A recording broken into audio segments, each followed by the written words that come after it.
Hey guys, Joe here, karate chopping onto the table. And if you're new to the channel, thanks for checking it out. I really appreciate it. Thanks for coming here. Maybe consider getting subscribed using all those Amazon affiliate links. I'm really tired and I sound like Matthew Perry did at the reunion. Just do all that good stuff, help the channel grow. Thanks for putting up with some of these intros. Unfortunately, we have to do things like have a dancing cleaning brush because YouTube listens. But this is just a video on a dancing toothbrush. Okay, YouTube, go away. Also, use stuff like my Amazon affiliate links, the Liberty Arms website. You have to Google it, but they're in Harrisonburg, Virginia. Again, can't put it down below because bad things will happen. Shh. Anyways, let's talk about the point of today's video. Number one is I like to find value when I am looking for a firearms. Number two, I will buy firearms for the dumbest reasons. You can check out that card for a revolver I recently purchased.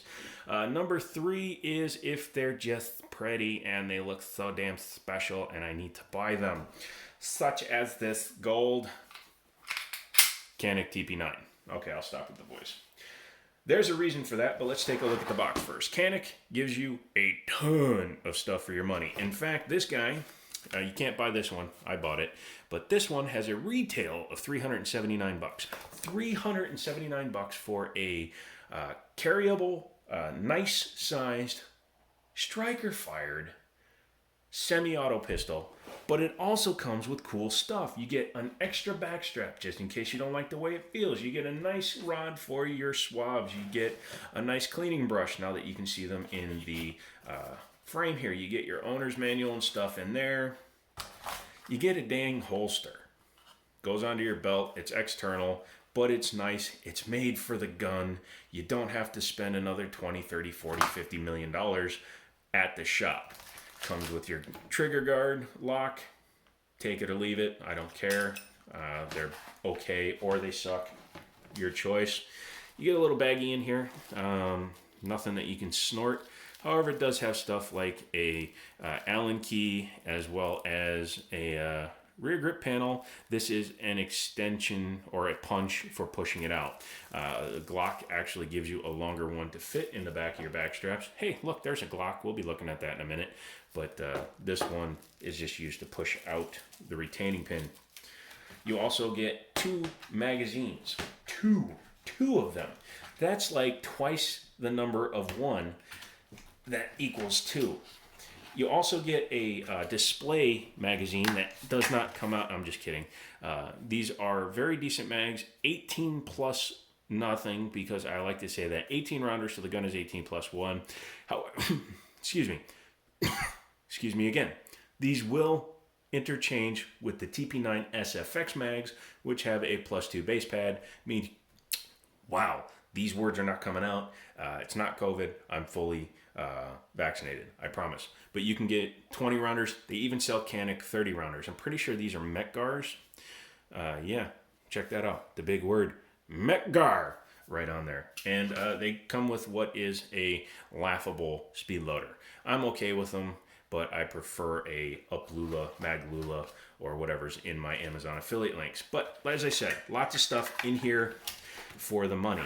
And again, under $400 with a, I'll call it a Kydex. I don't know what it's actually made of, but a logging holster. This thing will go out and cut down a tree. But no, it's made to take your firearm, protect the trigger guard, doesn't allow you to manipulate the firearm, protects the end of the barrel, and it just pulls right off. So for that kind of money, you're getting a heck of a deal. And this is going bye-bye. And this is as well. So we can take a closer look at this one. This is the TP9 DA. It should say on this side, yes, TP9 DA. When the TP9 line came out, number one, instant kind of resemblances to the Walther P99 lineup. They even had a similar decocking system, similar shape, all that good stuff. Not a bad design to copy, to be honest with you. This one is chambered in 9x19, as previously stated, has an 18 round magazine. This one has a decocker on top because it's a double action to single action firearm, which is cool. The SA had decockers on it, which was dumb because if you have a single action trigger, like say this Glock 34, which you should have seen a video on. Wow, that was loud. This is a single action trigger. Even though people call it double action, we're not having that fight today. Single action trigger, meaning that's it. And the TP9 SA, I think it was the Gen 1, allowed you to decock the trigger on a single action pistol, which basically means you were wasting a round because you had to recycle the slide in order to use it. But the DA takes better advantage of the system because you can decock it, which means you can safely carry one in the chamber with no external safety. It does have a blade safety. You can see it there. Great triggers even on this DA model. But it's striker fired, so you can see when you're getting close to it. Let's talk about trigger real quick because we're going to compare it to the Glock. I own the Glock. I have the Canik. I believe the Canik, especially the SA or the SFX. The SFX probably has one of the best striker fire triggers out of the box. The Glock is a little bit Lego feeling in comparison, but here, take a look at this DA trigger. We're going to start in double action. It starts right there. There's the wall. People call that slop. That's not slop. That's just take up, okay?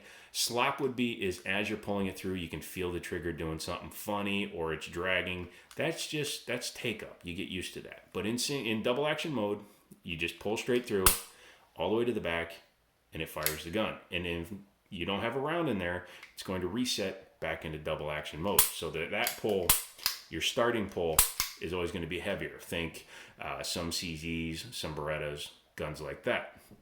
However, when you reset it into single action mode, number one, you can see how far back it reset. Number two, even that reset is not as far forward. And when you pull on it, again, there's your take up, but it doesn't feel weird. It's not doing anything. It just goes to the wall and breaks. So that's the difference between a sloppy trigger and just a straight up good trigger. The Glock, on the other hand, while this long slide slams back and forth, has a reliable, usable, learnable, shootable trigger. I'm obviously not making fun of a Glock because this is my Glock. This is my Canik, this is my Glock, this is mine, that's mine. I was going to try to rhyme it, but I don't have enough brain cells for that. But this trigger, you can listen.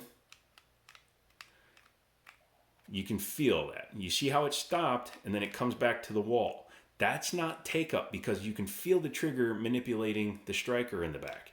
That's why some people call this double action. Kind of incorrect in terms of firearm terminology, correct in functionality of the trigger group. So, not having that argument. This is not a Glock video, but listen to it when it pulls. Just sounds cheap, and then when it actually drops the striker, it doesn't sound great. So, for a factory trigger, Canik. This one has nice sights, blacked out rear, adjustable for windage but not elevation. However, as you can see, making sure the words are upside down, this is actually a Warren sight. Warren makes nice sights and it has a big visible dot in the front. However, it's not so big that you can't see around it, which allows you to get finer accuracy on smaller targets. That's cool. It has the decocker on the top, which is kind of cool because you can just bing, start it like a Walter. This is not a competition version of a TP9, so it has flush fitting slide lock, flush fitting mag release. However, it does have nice cuts in the frame so that you can get your thumbs or your hands up nice. When I run these pistols, I tend to run like this and then this thumb up here. So that's not as important. However, when you go to reload and you drop your hand away, your thumb can go right to your release. So that's really nice. And you can always change out your slide lock, slide release with stuff from like the TP9S Elite lineup, and that would work well. As you can see, this has a back strap already on it. It's integrated into the back of the back strap or the back of the grip, which is very nice to see. It also has front grip panels, I'd call them. They're kind of a pyramid square style, but they do aid in traction. These are not overly aggressive, but these are, so overall, it's a good grip feel. Has memory notches. Glocks, you normally have to pay to do that. Accelerator cuts, I believe they're called. But here, this one has writing in it, but it's really easy to use those as memory spots. Some people actually put skate tape to do that. Don't need to on this one. Flat face trigger with an undercut, even though this is, I want to say it's more of a, well, you can see in terms against a Glock 34, there's a major difference, but it's bigger than a 19, smaller than a 17. This is like the 19X reverse. It's got a longer slide. It's hard to really compare this to a Glock model, but it's a very carryable pistol with a reasonable size grip, and it has 18 round capacity. Drop free mags, of course, and it does have little cuts here so that you can strip out the mags, but they're not overly aggressive. Did not notice that my Gen 5 Glock 17 was actually a cop issue or an FBI issue because it had the big cut in the front of the grip. I didn't care either way, but my buddy pointed that out. You could run a lanyard in here. That's cool. I stopped riding horses when I was never, so I don't really know what the use for a lanyard is, but I guess in combat it could be a good thing. As you see, this one's finished in a great color, and I've kind of been avoiding why. Let's take a look at that reason before we take this thing apart. That's this guy. This is my CMMG Banshee. This is chambered in 9mm. It's also made to take Glock mags. There were two versions, one that took 5.56 mags. But as you can see, in terms of the color, especially here on video, these are damn close. And this gun has a lot of black accents. This gun has a lot of black accents.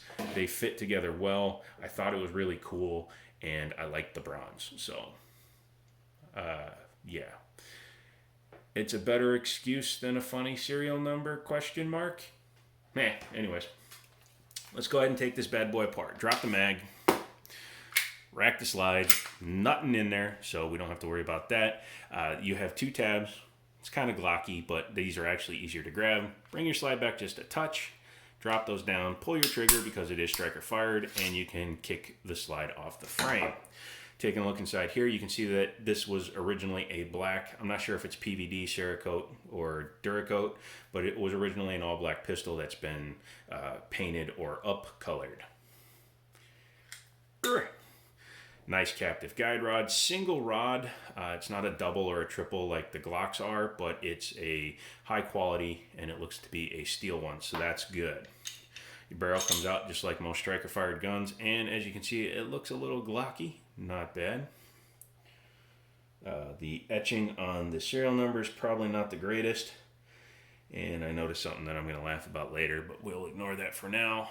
And as you can see, nice rifling. Inside here, nicely finished. And you have your drop safety, firing pin safety, whatever you want to call it. Your striker here, again being double action, it sits forward and then it gets pulled back using the trigger, and overall it's just in really, really nice finish. Taking a look at the internals here, it has a pretty generous rail system on here, so it should be pretty accurate, which is one thing I like about these guns. This being a double action to single action, it is a more complicated back here, because when you pull the trigger, it's not only doing the release, it's also capable of pulling everything back and setting that striker using just what you have back here connected to a one-sided trigger bar. So, is it reliable? Heck yeah, they are. Is it the most simple thing ever? No, but these are upgradable. But I think these are great just right out of the box. So leave it alone. Leave it alone and shoot it. You don't have to change it, but if you're like me, you probably will. 1913 pick rail up there, 3 slots, so you can put lights, lasers, fog machines, all that good stuff on there. And overall build quality, again, is exceptional. Now, I know some people, as I'm putting this back together, that will say stuff like, why would you buy that gun? You're supporting terrorism, or if you buy that gun, you approve of what's happening in Turkey. No, I am not. I'm not getting involved in politics. I'm not getting involved in giving my opinion. All I'm going to say is, I like this gun. If it was made in Germany, remember what the Germans did. Or if it was made in Japan, remember what the Japanese did. Or if it was made in France, well, I mean, they're Vickies, so they're not going to do much. But every country, including the United States, especially if you don't like the United States, has done something to offend somebody else or even its own people. So, taking that as it is, I like this gun because of what the gun is, not because of who made it. I don't care if Billy Bo Bob made it down the street, as long as it has a serial number. So reassembly is just like a Glock. Pull it, make sure that it engages, and boom, you're done there. Would I recommend a TP9 SADA SFX Elite to anybody? Yes, because I think they're a great tool to use. You can learn on them, you can shoot on them, they're easy to shoot, they have enough weight in them that you're not going to be overcome by the recoil, they're big enough that they're easy to manage, they're small enough that you can always carry them, and they just look freaking decent. They look like a Walther. That's enough for me. So, check it out. Go to your local gunmonger. You can get the SC, which is basically just a slightly smaller version of this gun. Call Liberty Arms. They got a bunch of them. They'll be glad to hook you up. You'll get a good deal, and you will get a really reasonable pistol. Leave me your comments. Let me know what you think down below. Again, join the channel. Be a member. Help influence stuff. Subscribe. Use Amazon affiliate links. I'm going to run off the end of the camera here. And as always, I'll talk to you later. Bink, bink, bink.